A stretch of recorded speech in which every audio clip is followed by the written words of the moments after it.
Good morning and welcome to today's verse. To God be the glory. Today's verse comes to us from the Gospel of St. Matthew, Matthew chapter 7, verses 4 and 5. And these are the words of the Lord speaking here, part of the Sermon on the Mount. And listen to what he says. Or how can you say to your brother, let me remove the speck from your eye, and look, a plank is in your own eye? Hypocrite, first remove the plank from your own eye, then you can see clearly to remove the speck from your brother's eye. The Lord had a sense of humor, especially when you look at this illustration where he says that a person has a speck in his eye, then another person comes along with a big old plank in his eye, complaining about or trying to remove the speck in another person's eye. And he hasn't dealt with the plank that is in his eye.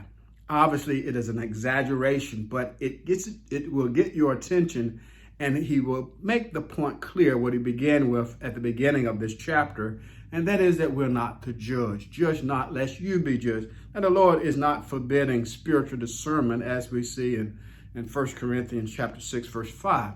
We ought to have spiritual discernment, but not the type of judgment that is condemning, that is critical, to put another person down, especially when we haven't dealt with our own stuff. That is the plank that is in our eye.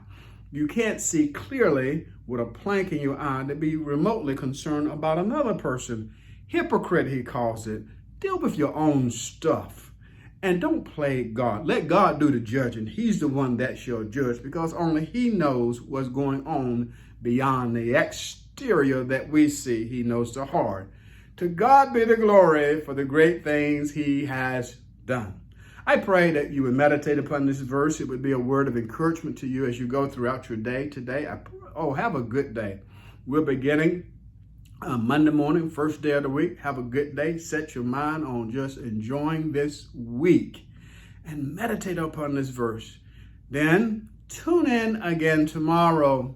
Yes, as we consider today's verse. Amen.